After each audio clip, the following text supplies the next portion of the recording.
한 발의 총성이 전 세계를 지옥으로 만들어버렸습니다. 문명이 정점에 이르렀다고 믿던 그 순간 인류는 스스로 만든 무기로 서로를 죽이기 시작했습니다.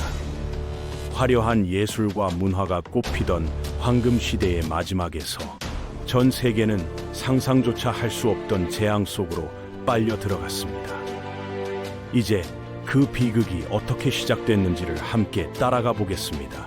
1914년의 일이었습니다. 모든 게 완벽해 보이던 시절이었죠. 과학기술은 나날이 진보하고 있었고 문화와 예술은 그 어느 때보다 화려하게 번성했습니다. 자동차가 도심을 달리기 시작했고 전화기로 사람들이 소통했으며 전기 조명이 거리를 환하게 밝혔습니다. 사람들은 과학의 힘으로 더 나은 미래가 열릴 것이라고 확신했습니다. 문제는 유럽 전역에 묘한 긴장감이 흐르고 있었다는 점입니다. 각국은 서로를 견제하며 군사력을 확장하고 있었습니다. 겉으로는 평화로워 보였지만 실상은 언제 터질지 모르는 화약고 같은 상태였죠. 프랑스는 독일에게 빼앗긴 알자스 로렌을 되찾는 데 집착했습니다. 그 지역은 프랑스인들에게 잃어버린 자존심의 상징이었습니다. 매년 그곳을 그리워하는 시와 노래가 쏟아졌고 정치인들은 복수를 다짐하는 연설로 대중을 선동했습니다. 프랑스 전체가 독일에 대한 원한으로 들끓고 있었죠. 독일은 더 큰 야망을 품고 있었습니다. 유럽 전역에서 더 많은 땅을 차지하려는 욕심이 컸습니다. 더 놀라운 건 독일이 강력한 해군을 건설하기 시작했다는 사실입니다. 카이저 비렐름 2세는 영국의 해상 지배권에 도전하고 싶어 했습니다. 진정한 강대국이 되려면 바다를 장악해야 한다고 믿었습니다. 이를 위해 천문학적인 예산을 쏟아부었죠. 영국은 이런 움직임에 상당한 불안을 느꼈습니다. 바다의 지배자였던 영국에게 독일의 해군 증강은 직접적인 위협으로 다가왔습니다. 영국의 생존은 바다에 달려 있었습니다. 식량과 원자재를 전부 해외에서 들여와야 해 광대한 식민지와의 연결도 해상 운송에 의존했습니다. 독일 해군의 팽창은 곧 영국의 생존을 위협하는 일이었습니다. 오스트리아 헝가리 제국과 러시아 제국도 비슷한 문제를 안고 있었습니다. 이 거대한 제국들 내부에는 독립을 갈망하는 수많은 민족들이 살고 있었는데 이들은 제국의 통치를 받아들이지 않았습니다. 특히 발칸 반도는 언제 폭발해도 이상하지 않은 화약고였습니다. 세르비아계와 보스니아계 주민들은 오스트리아 헝가리 제국의 지배에 격렬히 저항했습니다. 이들은 남슬라브 민족의 통일을 꿈꿨습니다. 오스트리아 헝가리 제국에서 벗어나 자주 국가를 건설하고 싶어 했습니다. 비밀 조직들이 결성됐고 테러와 암살 음모가 끊임없이 꾸며졌습니다. 러시아는 이런 슬라브 민족들을 지원하면서 자신의 세력을 넓히려 했습니다. 모든 나라가 서로를 의심하고 견제하는 구도였습니다. 군사 기술도 이전과는 비교할 수 없이 발전해 있었습니다. 나폴레옹 전쟁 이후 거의 100년간 축적된 기술 진보는 전쟁의 양상을 완전히 바꿀 만큼 이미 성숙해 있었습니다. 기관총이 개발됐고 장거리 대포가 제작됐으며 철도망이 유럽 전역에 깔렸습니다. 화학 산업도 발달해서 폭발력이 강한 화약을 대량으로 생산하고 있었습니다. 정작 사람들은 이런 변화를 제대로 인식하지 못했습니다. 전쟁이 여전히 낭만적이고 금세 끝날 모험이라고 착각했습니다. 젊은이들은 전쟁을 영웅적인 모험으로 여겼습니다. 나폴레옹 전쟁의 화려한 이야기들, 기병대의 돌격, 용감한 장교들의 활약 같은 것들이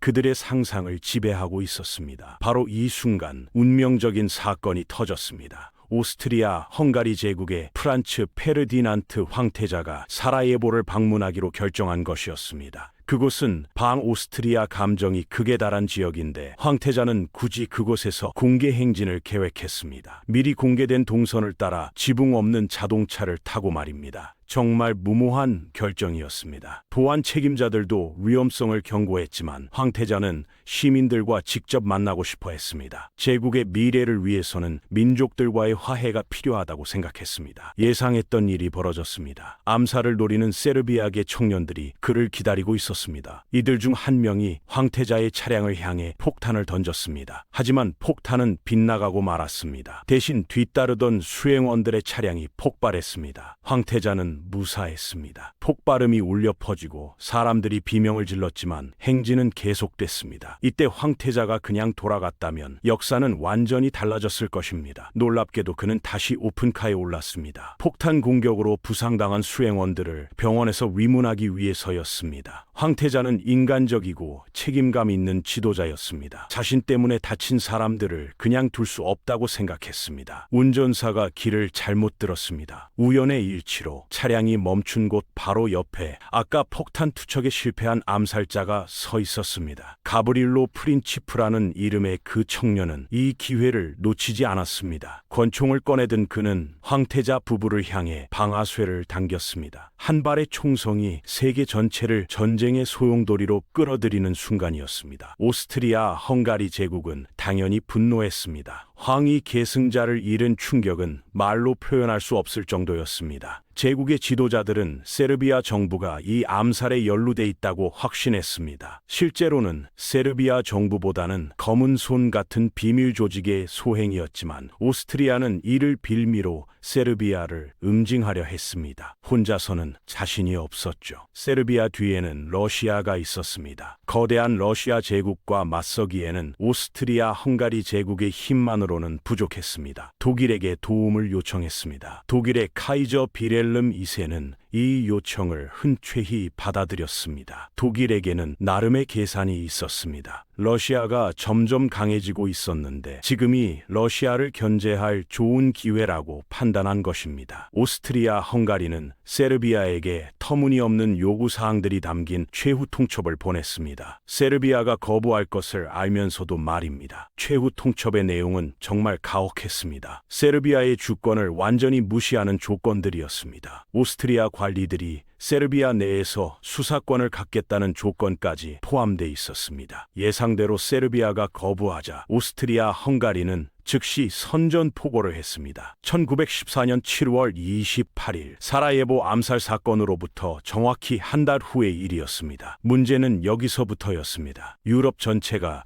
복잡한 동맹관계로 얽혀 있었습니다. 세르비아는 러시아의 보호를 받고 있었고 러시아는 프랑스와 동맹이었습니다. 독일은 오스트리아, 헝가리와 삼국 동맹을 맺고 있었습니다. 마치 도미노가 쓰러지듯이 각국이 차례로 서로에게 선전포고를 했습니다. 아무도 이런 상황을 원하지 않았지만 이미 돌이킬 수 없는 지경에 이른 것입니다. 영국은 처음에 중립을 유지하려 했습니다. 프랑스가 도움을 간청했을 때도 영국은 망설였습니다. 의회에서는 격론이 벌어졌습니다. 많은 영국인들이 유럽 대륙의 분쟁에 휘말리고 싶지 않아 했습니다. 영국은 섬나라였고 대륙의 복잡한 민족 갈등과는 거리가 있다고 생각하는 사람들이 많았습니다. 이 소식을 들은 독일은 매우 기뻐했습니다. 독일에게는 치밀한 전쟁 계획이 있었습니다. 러시아는 영토가 워낙 넓고 군사시설이 후진적이라서 전쟁 준비에 상당한 시간이 걸릴 것이라고 판단했습니다. 그 사이에 서부의 모든 병력을 프랑스로 집중시켜서 빠르게 프랑스를 점령하고 그 다음에 동쪽으로 돌아가서 러시아를 상대하자는 계획이었습니다. 이것이 바로 유명한 슐리펜 계획이었습니다. 한 가지 문제가 있었습니다. 프랑스는 독일과의 국경 지역에 마지노선의 전신이 되는 강력한 방어 시설들을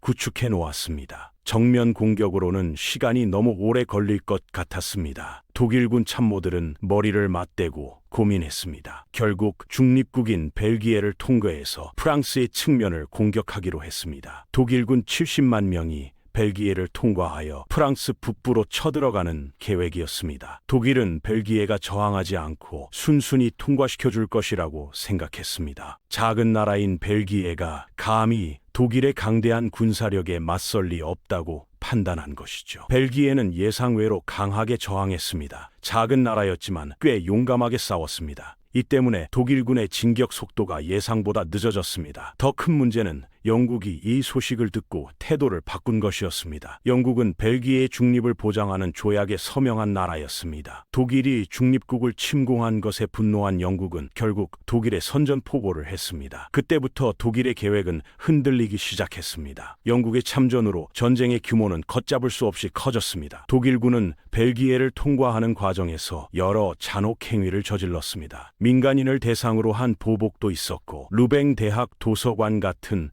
문화재 파괴도 있었습니다. 독일군 군복에는 가시철사 문이나 해골 문양 같은 것들이 장식으로 달려 있었는데 이는 적에게 공포심을 주려는 의도였습니다. 이런 것들이 오히려 독일의 이미지를 더욱 나쁘게 만들었습니다. 연합군은 이를 적극적으로 선전에 활용했습니다. 전 세계, 특히 미국에서 독일에 대한 여론이 나빠지기 시작했습니다. 미국 대통령 우드로 윌슨은 평화주의자였습니다. 전쟁이 일어나자 중재 노력에 많은 시간을 쏟았습니다. 미국에는 독일계 이민자들이 많이 살고 있어서 초기에는 독일을 지지하는 여론도 상당했습니다. 벨기에에서 일어난 일들이 알려지면서 미국 내 여론도 점점 바뀌기 시작했습니다. 실제 전투가 시작되면서 또 다른 문제들이 드러났습니다. 프랑스군은 여전히 19세기식 화려한 군복을 입고 있었습니다. 밝은 파란색 상의에 빨간색 바지를 입고 전장에 나갔습니다. 이런 군복은 적군에게 완벽한 표적이 되주었습니다. 독일군은 강력한 대포와 기관총으로 무장하고 있었는데 프랑스군은 마치 사냥감처럼 쉽게 발견되어 큰 피해를 입었습니다. 모든 나라들이 여전히 낡은 전쟁관에 사로잡혀 있었습니다. 전쟁은 모험이고 총검 돌격은 멋있고 기병대는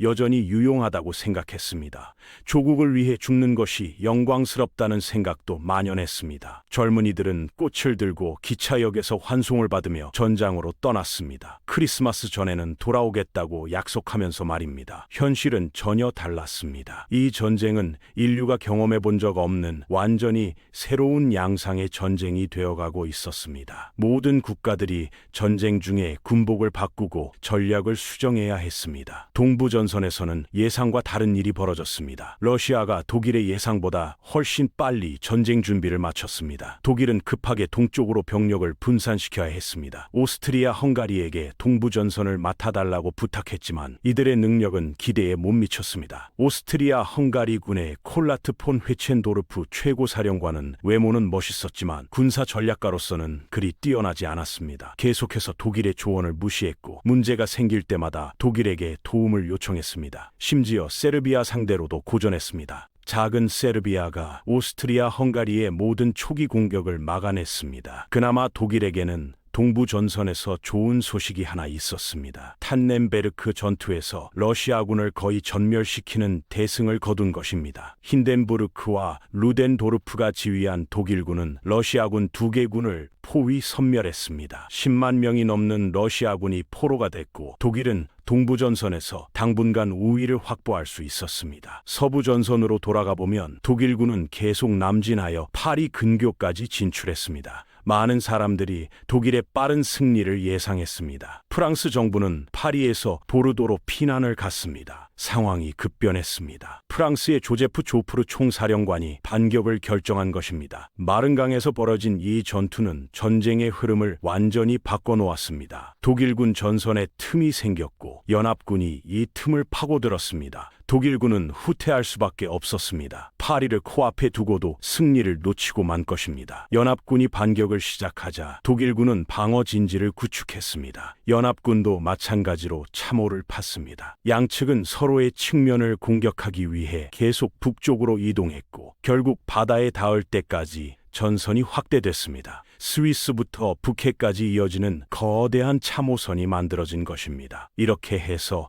서부 전선의 참호전이 시작됐습니다. 참호전은 정말 끔찍한 형태의 전쟁이었습니다. 2개의 참호선 사이에는 무인지대라고 불리는 공간이 있었습니다. 공격하는 쪽은 며칠 동안 수십만 발의 포탄으로 적진을 폭격했습니다. 이런 폭격은 병사들에게 심각한 정신적 충격을 주었습니다. 포탄 쇼크라고 불리는 전쟁 신경증이 병사들 사이에 급속히 퍼졌습니다. 계속되는 포탄 폭발음에 신경이 완전히 망가지는 병사들이 속출했습니다. 폭격이 끝나면 공격 부대가 참호에서 뛰쳐나와 무인지대를 가로질러 달려갔습니다. 이 무인지대는 지옥 그 자체였습니다. 진흙과 시신이 뒤섞인 땅, 곳곳에 설치된 철조망, 그리고 적군 기관총의 집중 사격이 병사들을 기다리고 있었습니다. 수천 명이 한순간에 쓰러졌습니다. 이런 공격을 몇 달 동안 반복해서 겨우 몇 미터, 기껏해야 몇 킬로미터의 땅을 얻는 것이 전부였습니다. 참호 안에서의 생활도 견디기 어려웠습니다. 썩은 시체들,